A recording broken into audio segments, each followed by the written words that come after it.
One of the problems that we might use higher order derivatives in is when we talk about velocity and acceleration.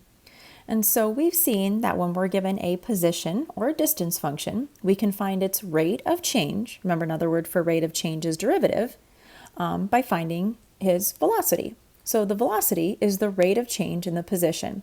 I can take the position function and find the derivative, which is the velocity. Well, the instantaneous rate of change in the velocity is called the acceleration. That means the derivative of velocity is acceleration, or the second derivative of position is acceleration. So it goes position, velocity, acceleration.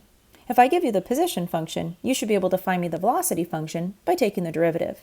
You should be able to find me the acceleration function by finding the derivative again, or the second derivative of position. So look at example 3 with me. It says here, suppose a car is moving in a straight line with its position from starting point in feet at time t in seconds given by this function. So this is the position function in feet, and then depending on how many seconds you've gone, right? So then it says in part A, find the following: the velocity at any time. So if this is the position function, remember we can find the velocity function at any time by finding the derivative of position. So the derivative of my t cubed minus 2t squared minus 7t plus 9 would be 3t squared minus 4t minus 7.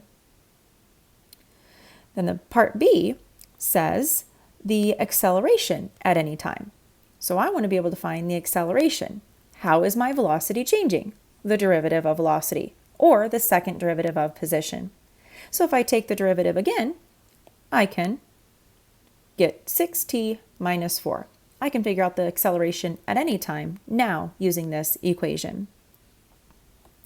Part C says the time interval where t is greater than 0, or equal to 0, right, because time can't be negative, when the car is moving forward or when the car is moving backward.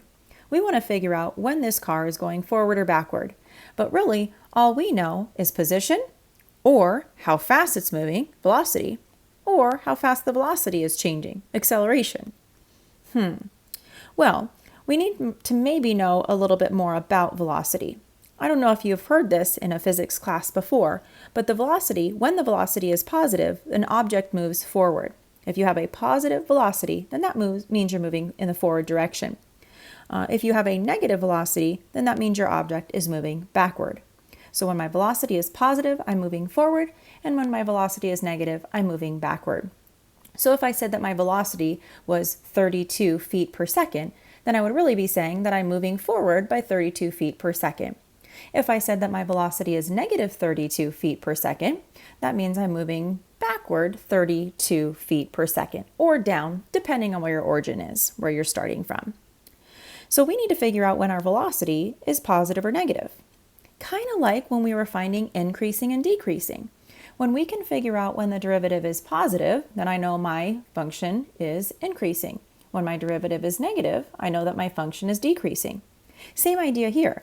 If I can figure out when the velocity is positive, I'm moving forward, and when my velocity is negative, I'm moving backward. But remember, before we can figure out increasing or decreasing, and now before we can figure out if I'm moving forward or backward, before I just test numbers, blindly test numbers to figure out if my velocity is positive or negative, I've got to find those critical numbers, right?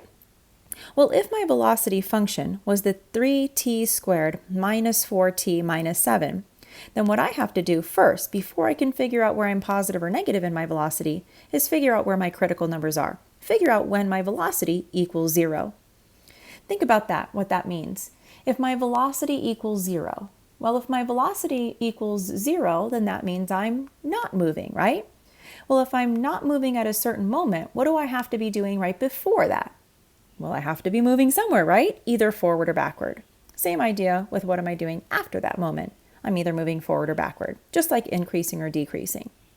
So let's go ahead and solve this quadratic equation by setting the velocity equal to 0 and then solving. It looks like you can try to factor this one. Maybe you've heard of a technique of factoring called bottoms up. You might have heard the technique of factoring of split the middle term or AC method. Whatever factoring technique you've learned, I need you to be able to factor a quadratic equation that has a coefficient other than 1. So in this case, there's a 3 there. I even posted a video for those of you that can't remember how to factor with a coefficient other than 1. I use the technique called bottoms up. Again, there's all sorts of other methods. Just make sure that you know whatever method works for you. Make sure you know how to factor a problem that looks like this. When you do factor it into 3t minus 7 and t plus 1. If I were to set both of those equal to 0, I ended up getting 7/3 and negative 1. Remember, that's a t equals 7/3 and a t equals negative 1. And remember, t really represented time. So I said in negative 1 seconds. Oh, wait, that doesn't really make any sense, right? It doesn't make sense for time to be negative, so it really only makes sense for it to be 7/3 of a second. So what is that, a little bit over 2 seconds, right? That I stopped. So if my critical number, or if I stopped at 7/3 of a second, what am I doing between 0 and 7/3? Well, I'm either moving forward or I'm moving backwards, right? And what am I doing after 7/3 of a second? Well, I'm either moving forward or backward. And I can tell if I'm moving forward or backward by testing numbers in that interval into my velocity function. Because remember, if my velocity is positive, I'm moving forward, and if my velocity is negative, I'm moving backward. So on my sign chart, I tested the number 1. I tested 1 in my velocity function. I ended up getting negative. I also tested 3 in my velocity function, and I ended up getting a positive velocity. So this tells me exactly what this car is doing. It's moving backward from 0 to 7/3 of a second because the velocity is negative. It stops as soon as it hits 7/3 of a second, and then it moves forward from then on. So I can say that it's moving forward from 7/3 to infinity because the velocity is positive, and it's moving backward from 0 to 7/3 because the velocity is negative. Now I noticed in here that I must have asked to find the velocity at 2 seconds, the instantaneous velocity. How fast is this car driving at exactly 2 seconds? It doesn't really say that in the question, but it might in your homework.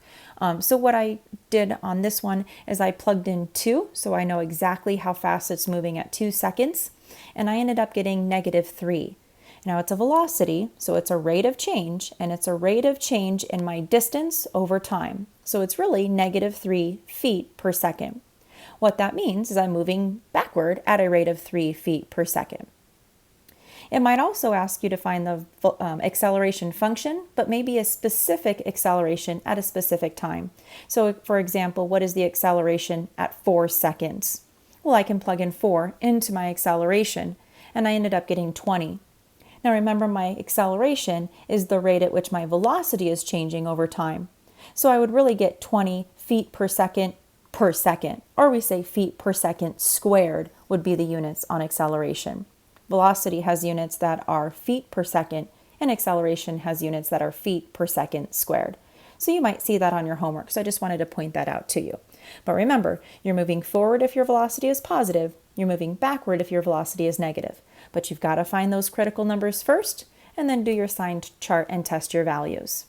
Also, make sure you know how to factor using whatever method you have learned or know best. Again, if you would like to refresh your memory with bottoms up, I've made a video and posted it in Canvas if you need it, okay?